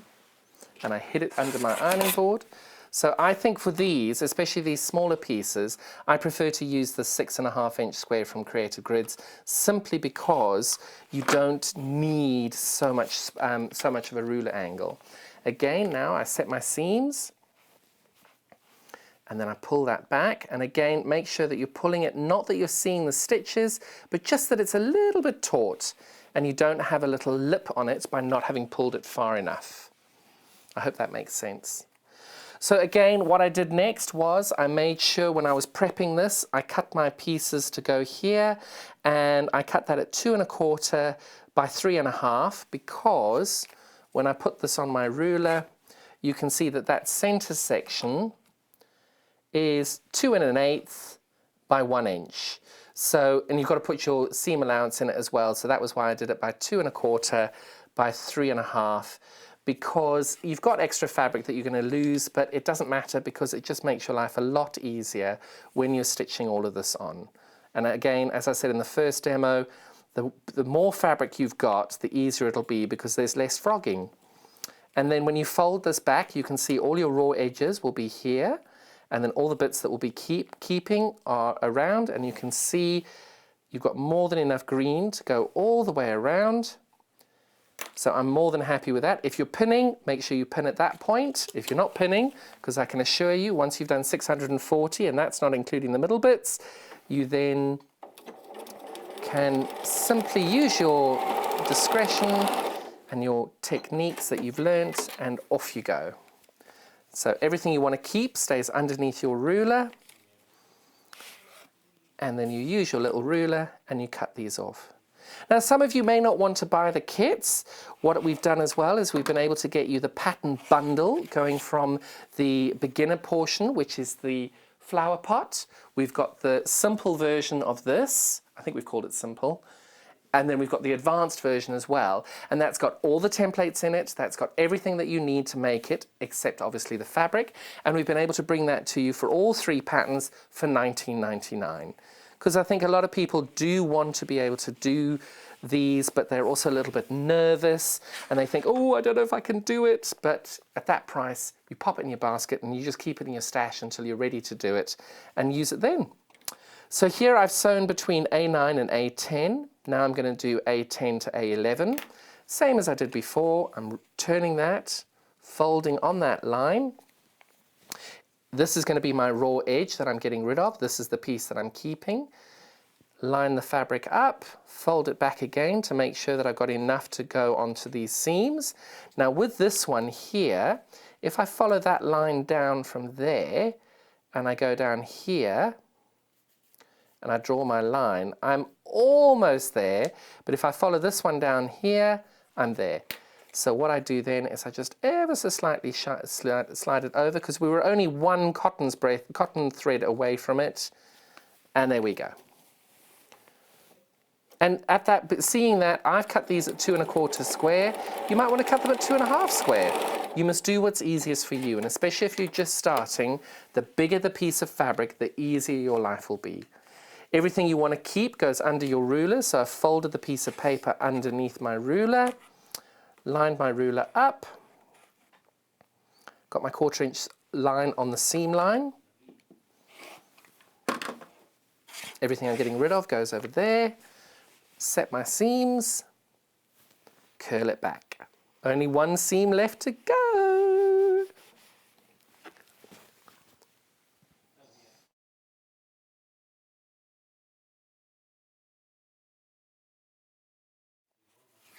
So all I'm doing now is the last line. So you can see I've done number 11, A10 to A11. The last seam to do is that one. I'm creating a little fold line where the stitch line will be. I'm popping that over there. Folding it back to check that I've got enough to go along. And I think I do.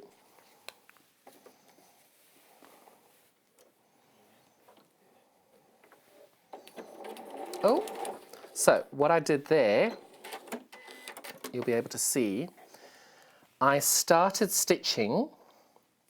Might need Joe to zoom in on this, bear with, we're still getting this all right.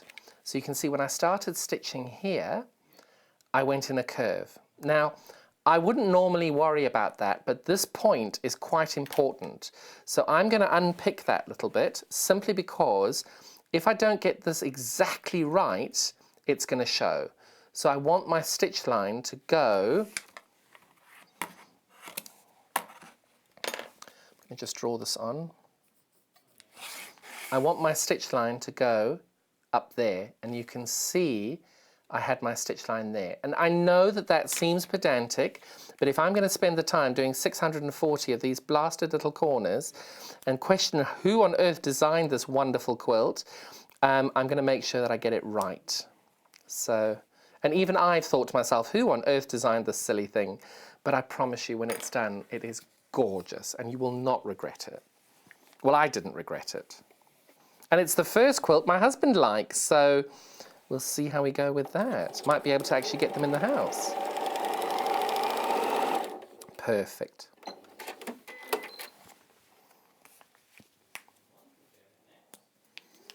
So you can see I did a couple of stitches before on the seam before. You just pull that out of the paper. 1/4 inch line on the seam line. Rotary cutter, cut that off. I don't think any of these are enough keeping. If I'm feeling festive, I'll give them to Irene. And then all I do now is I set my seams,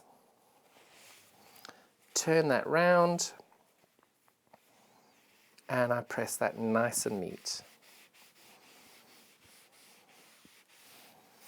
And we've now done the first of the flying geese. Well, in my case, the 10th of the flying geese.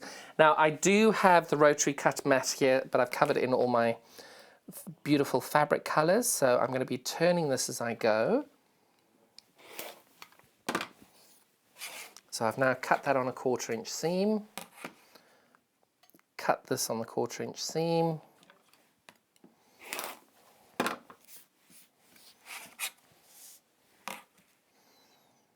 cutting that on a 1/4 inch seam. And the reason I'm repeating that to myself, especially when you're just starting out, when you say cut on the 1/4 inch seam, it'll remind you not to cut on the seam line, because that is a common mistake people make.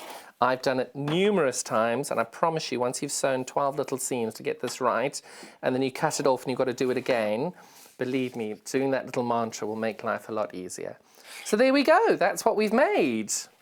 Obviously, I've only done that little bit for you, but you can see how that then goes. And then what we're doing next is we've got these flying geese that go the other way. So I would always advise you to check the pattern as you're going, because the last thing you want to do is sew these the wrong way round. And if I'd sewn that like that, it would have been wrong, because you can see that bit has to be underneath it. So that bit is going that way, and this bit is going that way. So at that point, I fold that on top of each other. And if you remember, I did the pin method before. Now this one is slightly different because, and now Joe hopefully is going to be able to zoom in as much as possible. So what you can see now, this is a really good way of doing it. Can you see the light pink there butts up to the light blue over there? And the dark pink there against the dark blue, they butt up beautifully, and the orange and the green, they butt up beautifully. So what we're doing there is we're holding these into position. If you want to use pins at this point, pin it, pin it, pin it, and then pin it some more, because if it moves, it's a little bit annoying. I'm going to risk it, and I'm not going to pin it, which means it's all going to go completely wrong. Live telly, what could possibly go wrong? This is when the sewing machine catches fire or something. So I'm going to pop that down, cross my fingers, click my heels 3 times. Oh.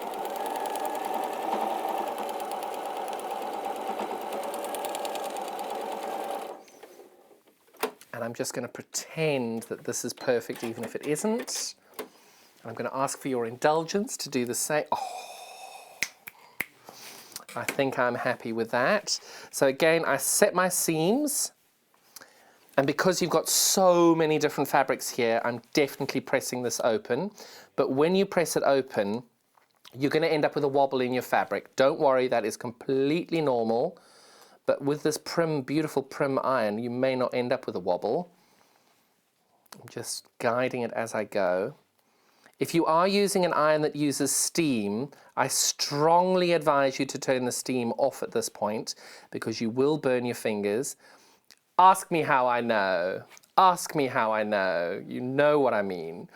Because it's just when you get to that point there where your finger's right in front of it and this wonderful burst of steam comes to set everything, but you then scalded your finger with 3rd-degree burns. We do not want that under any circumstances.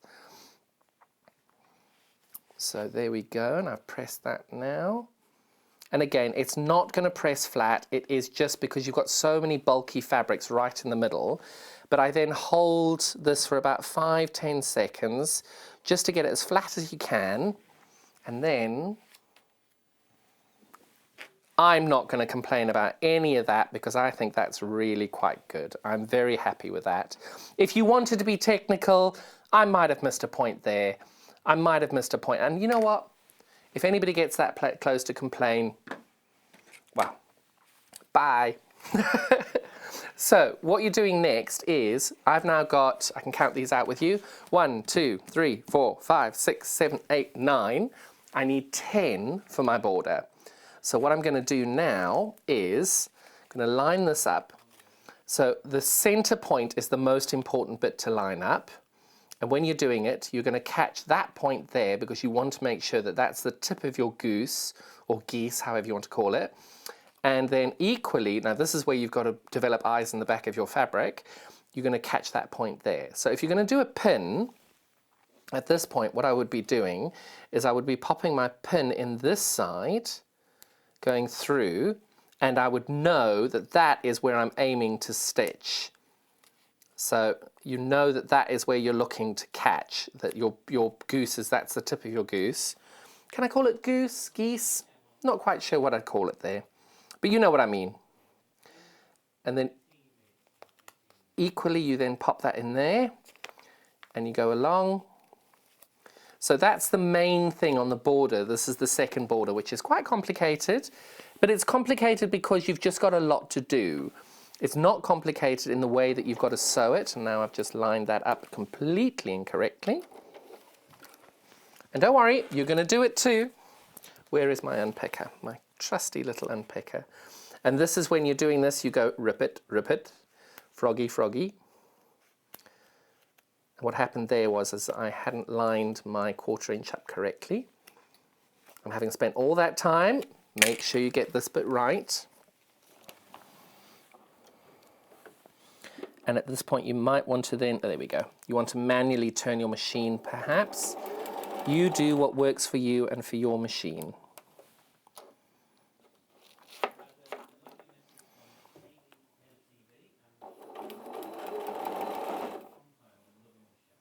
We've had a lovely message in from Hayley, who's the head of TV, and we've also had another one from Hayley, who's the head of marketing, all the big people. Hello, Hayleys!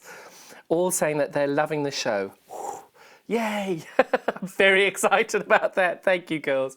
I'm so glad you just stay safe and work from home and enjoy yourselves. And get that sewing machine out.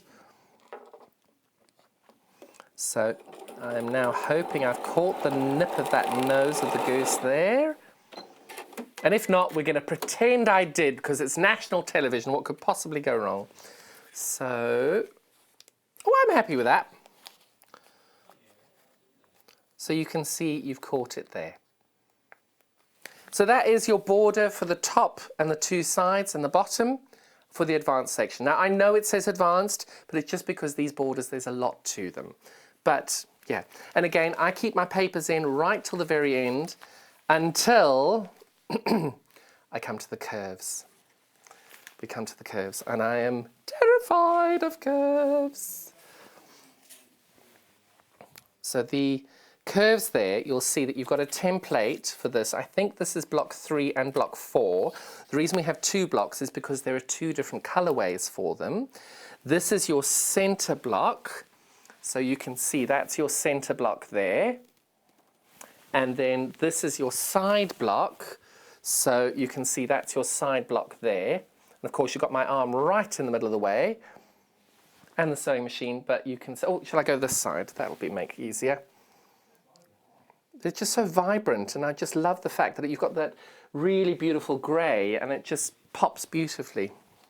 So, when you go through your templates, you're going to see 2 little pieces here called E1 and F1. And this one, we're doing the bottom, we're doing the corners for this one. We're doing this block here, we're doing the corners here, we're doing this block here. And what we're doing now is we've got the green and the green. But, and this is what confused me completely, if I put these 2 together, they don't fit. There's a reason for that. I don't know what that reason is, but there's a reason for that. So what you're going to do is, now, I have never done curves. If I get this wrong, please don't laugh at me, because it's terrifying. But we're going to do this together. So we're folding this in half. Luckily, this fabric doesn't have a wrong and a right side, because no doubt I would mess that up. So that is the middle point of the top, that is the middle point of the bottom.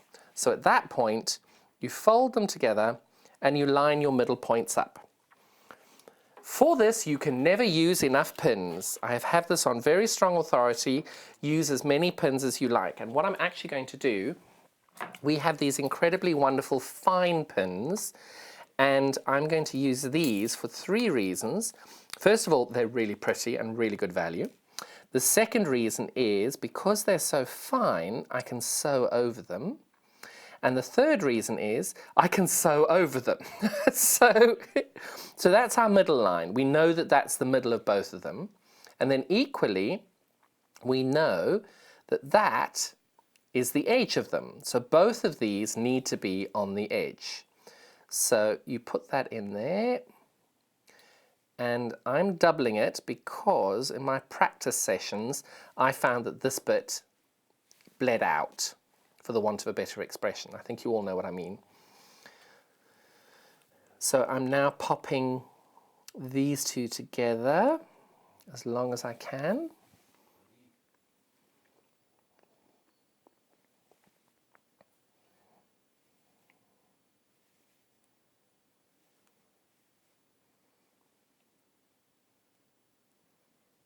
Right, so I've done the double fold, or the double stab, as I like to call it.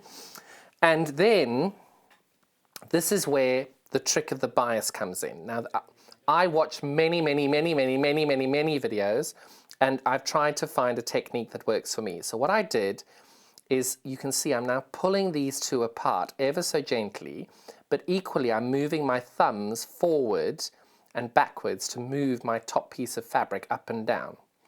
So once I've done that, I pop it on the mat, and you can see I've got my light green just a little bit lower than my dark green all the way along. Okay, and then I know the middle section is really important. So I'm popping a pin in that middle section there, and I'm doing a double stab again. I don't know if double stab is the correct term, but it holds it in place. And then I'm doing the same on this side. Just manipulating that top piece. And because it's on a bias, you're able to get a little bit of a bend on it. I might be talking complete rubbish, but for me, it works. So now, in theory, what we're trying to do is to turn a curve into a straight line, because straight lines aren't hard. Curves are absolutely terrifying.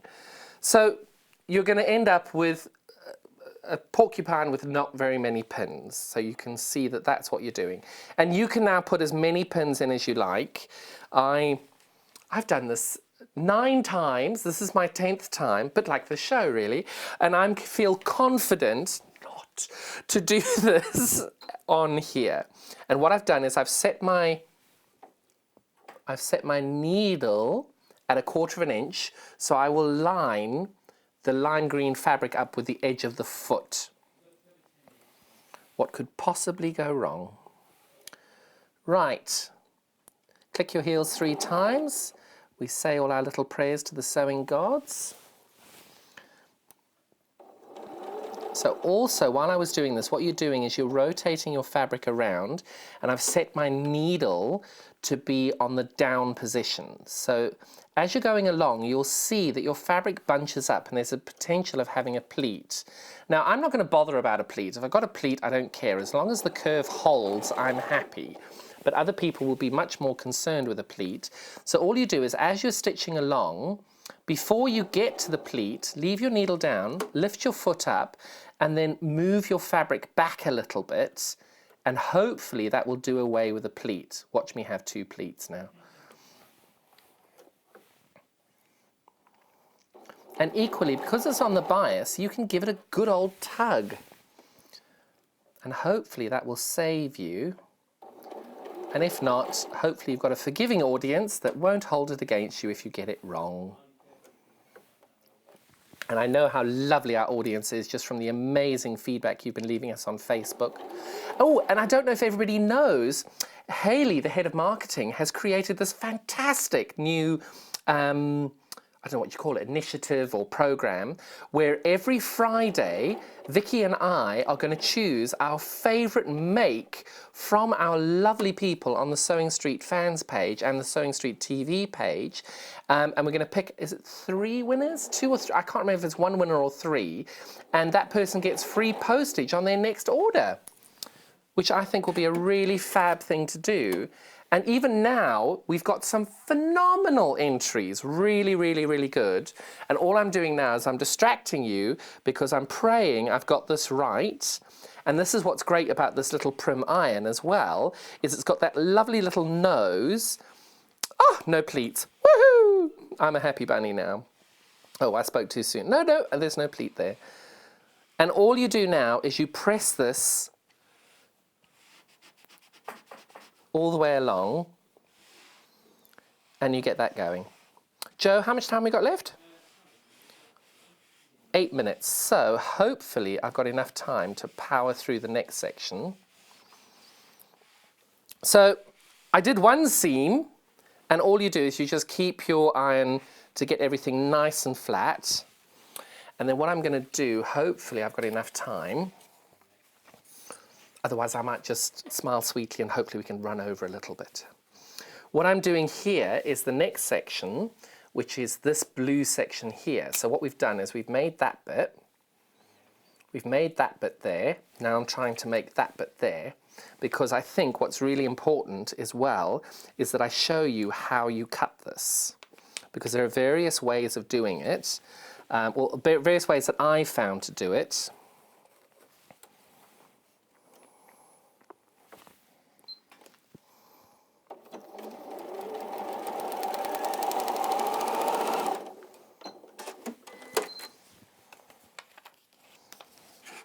Again, everything you're keeping goes under your ruler. And you press that out.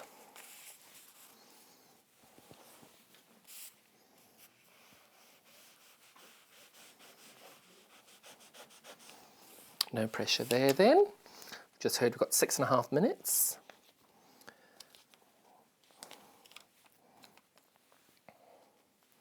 I can finish this section, that will be the main thing, because you've seen how you pin it.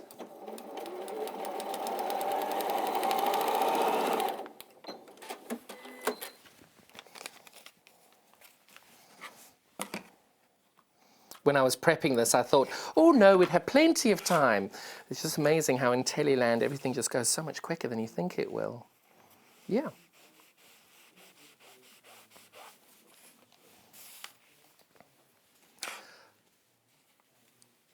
Wow, sorry, I've just heard from Joe that the individual instructions have all sold out. That's astonishing. Oh, I'm so happy. Thank you so much. What we'll do is I'm going to chat with Hayley and we're going to see if we can add a few more later. So check the website later on and hopefully we'll be able to make that work for you. But yeah, thank you all for your support. I'm so pleased that you like the patterns. That's wonderful. Now, hopefully, I'm going to be able to get this done in time. And again, if you've bought any of the kits or patterns, anything, you've got me blurbing away, telling you how to do it on YouTube forever.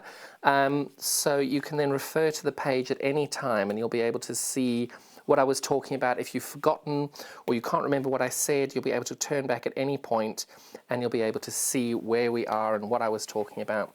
We've got some fabulous products on the show today. So we've got this wonderful rotating mat that I've been using earlier, which I've hidden in amongst my fabrics.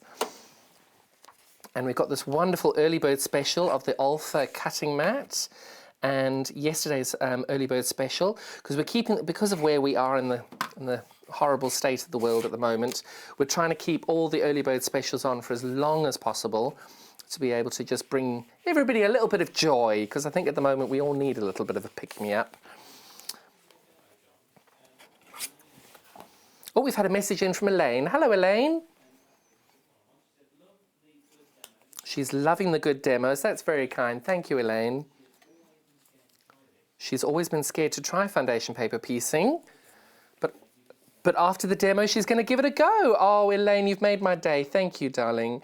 Because I think it's really, everybody does get scared of it, but it is a lot easier than you think it is.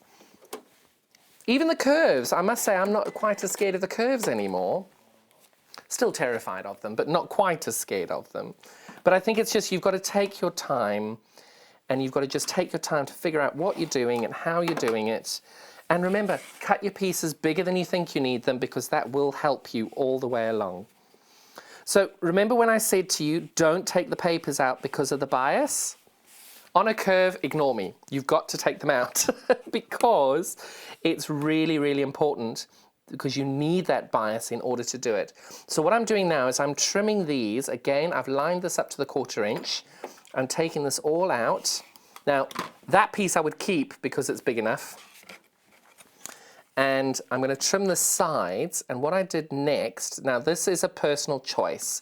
I use the rotary cutter simply because I was going to give it a go, but use the small rotary cutter, the 28 mil. You will find this on the website, and when you're doing it, go slowly. You cannot go slowly enough. I start on the outside simply because if I get uncomfortable, I just shoot off the end there. And if I go around and I do a wedge, I get uncomfortable, I shoot off the edge. It's just because you're building up your confidence doing this, because not many people use rotary cutters like this, and then you just go off the edge. Because it's just so much easier. And you can see over here, if we zoom in a little bit, if you don't mind, sorry, Joe, you've got a little bit of turquoise, a little bit of light blue left over there. So now you go back, and you do your little bit there, and you turn off the edge. Before I put this on the machine to start stitching it, I cut my 1/4 inch out with a pair of scissors. I promise it was paper scissors. Because I know that there will be people out there who are thinking, fabric scissors on paper, set fire to his hair. So there we go, we've done that. Now is the terrifying bit, because you can't go that way, you're going to cut off all your work. Take it slow, there is no rush. So even if you just do it like that, and you take off, and you go like that, and you take it off. And you just take it nice and easy, and you go along, and you just do these tiny little bits there. Oh, and you can see I've just cut into the 1/4 inch seam allowance. You come back, and you do that.